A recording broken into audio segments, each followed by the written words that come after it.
اور خصائص الکبریٰ کے اندر علامہ جلال الدین سیوطی رحمۃ اللہ علیہ نے بھی اس روایت کو نقل کیا ہے، اور مسلم شریف کی حدیث چونکہ سیاستہ کی مشہور و معروف کتاب ہے اور مستند کتاب ہے، اس لیے قصہ گوئی نہیں ہے۔ حضرت ابو ہریرہ رضی اللہ تعالیٰ عنہ فرماتے ہیں کہ نبی کریم صلی اللہ علیہ وسلم نے فرمایا کہ روز محشر میں سید الناس ہوں گا، اور میں میرے صحابہ، اے میرے یارو، اے میرے جان نثارو، اے میرے وفا شعرو، تمہیں پتہ ہے کہ ایسا کیوں ہوگا؟ پھر نبی اکرم صلی اللہ علیہ وسلم نے خود ہی ارشاد فرمایا کہ کل روز محشر جب اللہ تبارک و تعالیٰ تمام اولین و آخرین ساری عالم انسانیت کو ایک میدان کے اندر جمع فرمائیں گے، اور سورج ایک نیزے کے فاصلے پر ہوگا، ہر مرد اور عورت پسینے کے اندر اس انداز سے شرابور ہوگا کہ سر کے بالوں سے لے کر پاؤں کے ناخنوں تک ہر ایک شخص پسینے کے اندر غرق ہوگا، مستغرق ہوگا۔ ہر ایک شخص کی زبان پر نفسی نفسی اور نفسا نفسی کی صدائیں ہوں گی، یہاں تک کہ 1,24,000 انبیاء بھی نفسی نفسی کی پکار لگا رہے ہوں گے۔ وَيَقُولُ آدَمُ صَفِيُّ اللَّهِ نَفْسِي نَفْسِي، وَيَقُولُ نُوحُ نَجِيُّ اللَّهِ نَفْسِي نَفْسِي، وَيَقُولُ إِبْرَاهِيمُ خَلِيلُ اللَّهِ نَفْسِي نَفْسِي، وَيَقُولُ إِسْمَاعِيلُ ذَبِيحُ اللَّهِ نَفْسِي نَفْسِي، وَيَقُولُ دَاوُودُ خَلِيفَةُ اللَّهِ نَفْسِي نَفْسِي، وَيَقُولُ يُوسُفُ صِدِّيقُ اللَّهِ نَفْسِي نَفْسِي، وَيَقُولُ مُوسَى كَلِيمُ اللَّهِ نَفْسِي نَفْسِي، وَيَقُولُ عِيسَى روح اللَّهِ نَفْسِي نَفْسِي۔ ہر ایک نبی کو اپنی پڑی ہوگی، ساری عالم انسانیت اتنی پریشان ہوگی، اتنی غم زدہ ہوگی، اتنی کبیرہ خاطر ہوگی کہ بس ہر ایک کی صرف اور صرف یہ خواہش ہوگی کہ کاش کے حساب و کتاب شروع ہو، فیصلہ جو ہونا ہے تو وہ تو بعد میں ہوگا۔ تو ساری کی ساری عالم انسانیت جمع ہو کر آدم علیہ السلام کے پاس پہنچے گی، اور آدم علیہ السلام سے جا کر عرض کرے گی کہ اے اولاد انسانیت کے والد محترم،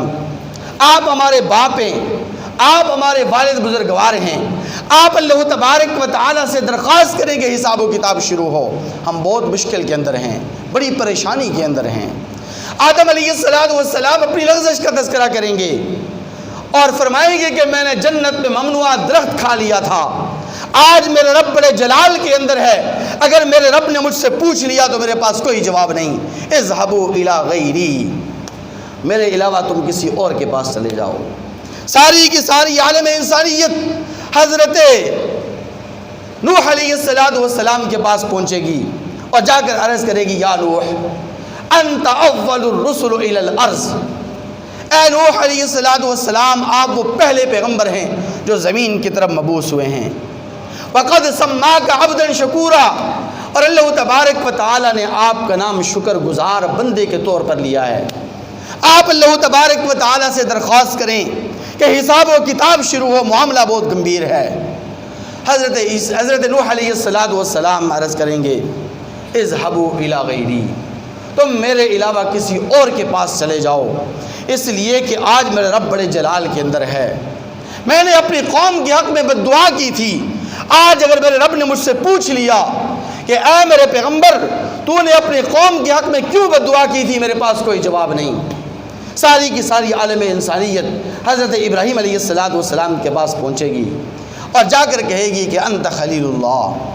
آپ اللہ تبارک و تعالیٰ کے خلیل ہیں، اللہ تبارک و تعالیٰ کے دوست اور رفیق ہیں۔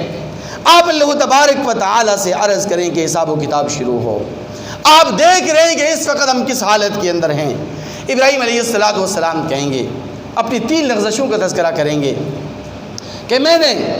اپنی قوم کے بتوں کا حال اور ان کا حشر اور نشر کیا تھا، قوم نے جب مجھ سے پوچھا تھا تو میں نے کہا بل فعلہ کبیرہم ھذا فاسألہم ان کانوا ینطقون، مجھ سے کیوں پوچھتے ہو، اس بڑے بت سے پوچھو جس کے کندھے پر تبر رکھا ہوا ہے۔ اور دوسری لغزش یہ کہ میں اپنی بیوی کے ساتھ سائرہ کے ساتھ جنگل کے اندر جا رہا تھا، اس جنگل کے بدتینت بادشاہ نے میری بیوی کے ناموس اور عزت پر حملہ کرنا چاہا، تو میں نے اپنی بیوی سے کہا تھا کہ اگر بادشاہ پوچھے کہ تیرے ساتھ یہ کون ہے تو کہنا کہ یہ میرا بھائی ہے۔ میں نے توریے سے کام لیا، اور توریے کا مطلب یہ ہوتا ہے کہ کہنے والا اس کا مطلب اپنے دل میں کچھ اور سمجھے اور سننے والا اس کا مطلب کوئی اور سمجھے، یا کہنے والا اس کا حقیقی معنی مراد لے اور سننے والا اس کا مجازی معنی مراد لے، اس کو توریہ کہتے ہیں، یہ جھوٹ نہیں ہوتا۔ تو چونکہ اس وقت میں اور میری بیوی ہی مسلمان تھے، تو مسلمان ہونے کی حیثیت سے ہم آپس میں ایک دوسرے کے کیا تھے بھائی؟ بہن بھائی تھے، تو اس لیے میں نے اپنی بیوی سے یہ کہا۔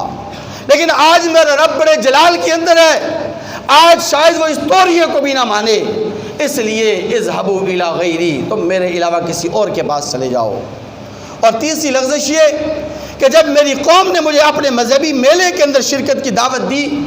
تو فنظر نظرۃ فی النجوم فقال انی سقیم،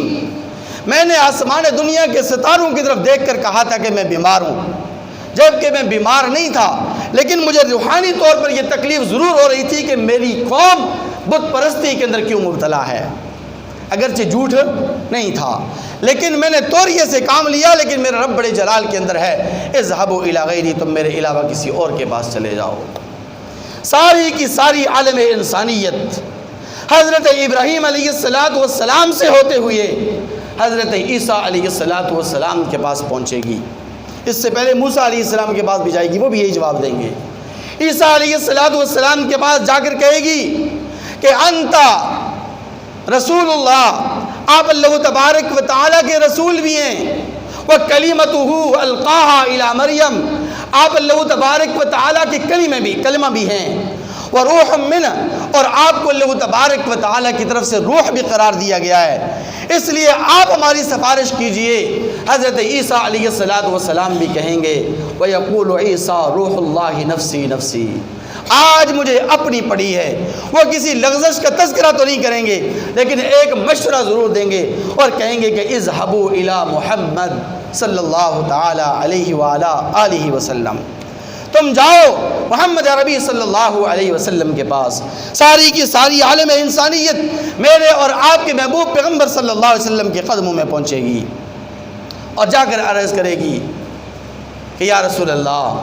آپ اللہ تبارک و تعالیٰ کے رسول پیغمبر ہی نہیں، محبوب پیغمبر ہی نہیں، خاتم النبیین ہی نہیں، بلکہ آپ رحمت دو عالم صلی اللہ تعالی علیہ وسلم ہیں، آپ دونوں جہاں کے لیے رحمت ہیں۔ آپ دیکھ رہے ہیں کہ اس وقت پوری عالم انسانیت کس کرب اور غم کے اندر مبتلا ہے، آپ اللہ تبارک و تعالیٰ سے سفارش کیجئے۔ آقا علیہ السلام اللہ تبارک و تعالیٰ کی حمد کا جھنڈا لے کر اللہ تبارک و تعالیٰ کی بارگاہ میں سجدہ ریز ہو کر اللہ تبارک و تعالیٰ کی ایسی تعریف کریں گے، اللہ تبارک و تعالیٰ کی ایسی مدح سرائی کریں گے کہ ایسی مدح سرائی اللہ تبارک و تعالیٰ کی، ایسی ثنا اللہ تبارک و تعالیٰ کی، ایسی شان اللہ تبارک و تعالیٰ کی نہ اس سے پہلے کسی نے کی ہوگی، نہ قیامت کی صبح تک کوئی کر سکے گا۔ اللہ تبارک و تعالیٰ کا جلال رحمت کے اندر بدل جائے گا۔ اللہ تبارک و تعالیٰ اپنے محبوب سے فرمائیں گے ارفع رأسک یا محمد سل تعطا واشفع تشفع، اے میرے محبوب اپنا سر اٹھائیے، سوال کیجئے، آپ کا سوال پورا کیا جائے گا، شفاعت کیجئے، آپ کی سفارش قبول کی جائے گی۔ آقا فرمائیں گے یا ربا، میرا سوال میری بیٹی فاطمہ کے لیے نہیں ہے، میرا سوال میری آل اولاد کے لیے نہیں ہے، میرا سوال، میرا درد، میرا غم، میری فکر اور میری فریاد اہل بیت کے لیے نہیں ہے، بلکہ وَيَقُولُ رَسُولُنَا وَشَفِيعُنَا مُحَمَّدٌ صلی اللہ تعالی علیہ وآلہ آلہ وسلم امتی امتی، یا ربا میری امت، یا ربا میری امت، یا ربا میری امت آج بڑی پریشان ہے۔ اللہ تبارک و تعالیٰ فرمائیں گے جا میرے محبوب اور جا کر اپنی امت میں سے وہ لوگ کہ جن پر آج کوئی حساب و کتاب نہیں، ان کو لے کر جنت کے دائیں دروازے سے داخل ہو جا اور ان کو جا کر جنت میں داخل فرما دے۔ آقا علیہ السلام اپنی امت کو لے کے جائیں گے، دوبارہ حاضر ہوں گے اور اللہ تبارک و تعالیٰ کی دوبارہ تعریف کریں گے، اللہ تبارک و تعالیٰ دوبارہ اجازت دیں گے، اے میرے محبوب سفارش کر، آپ کی سفارش قبول کی جائے گی۔ تو اللہ تبارک و تعالیٰ سے عرض کریں گے امتی امتی، یا ربا میری امت میری امت۔ اللہ تبارک و تعالیٰ فرمائیں گے جا میرے محبوب، تیری امت میں سے وہ شخص کہ جس کے دل میں گندم یا جو کے دانے کے برابر بھی ایمان ہوا اور اس ایمان کی حالت میں وہ دنیا سے رخصت ہوا، اسے بھی جہنم کی وادیوں سے نکال کر جنت کے بالا خانوں میں پہنچا دے۔ آقا علیہ السلام تشریف لے جائیں گے، اپنی امت کو جنت میں پہنچا کر پھر واپس آئیں گے، کیونکہ ابھی بڑی کثیر تعداد ہوگی جن کا فیصلہ ابھی جنت کا نہیں ہوا ہوگا۔ تو اللہ تبارک و تعالیٰ سے عرض کریں گے کہ یا ربا، میری امت میں سے وہ لوگ کہ جن کے دل میں رائی کے دانے کے برابر ایمان ہو اور اس ایمان کی حالت میں وہ دنیا سے رخصت ہوئے ہوں، یا ربا میری سفارش ان کے حق میں بھی قبول فرما دیجئے۔ اللہ تبارک و تعالیٰ وہ سفارش بھی قبول فرما دیں گے۔ پھر چوتھی مرتبہ جائیں گے اور جا کر عرض کریں گے یا ربا،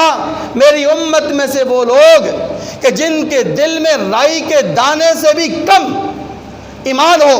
ان کو بھی یا ربا اجازت دیجئے کہ وہ بھی جنت میں داخل ہو جائیں۔ اللہ تبارک و تعالیٰ یہ سفارش بھی قبول فرما دیں گے، لیکن آقا علیہ السلام پھر بھی چین اور سکون سے نہیں بیٹھیں گے۔ میرا اور آپ کا محبوب پیغمبر اپنی امت کے بارے میں ابھی بھی تڑپ رہا ہے اور عرض کر رہا ہے کہ یا ربا، میری امت میں سے وہ لوگ کہ جنہوں نے اپنی پوری زندگی میں ایک مرتبہ لا الہ الا اللہ محمد الرسول اللہ کہا، یا ربا ان کی بھی بخشش کا اعلان فرما دیجئے۔ اللہ تبارک و تعالیٰ فرمائیں گے اے میرے محبوب، یہ تیرا کام نہیں، یہ تیری ڈیوٹی نہیں، تو اپنی ڈیوٹی پوری کر چکا، تو اپنی ذمہ داری پوری کر چکا، لیکن میری عزت کی قسم، میری بزرگی کی قسم، میرے جلال کی قسم،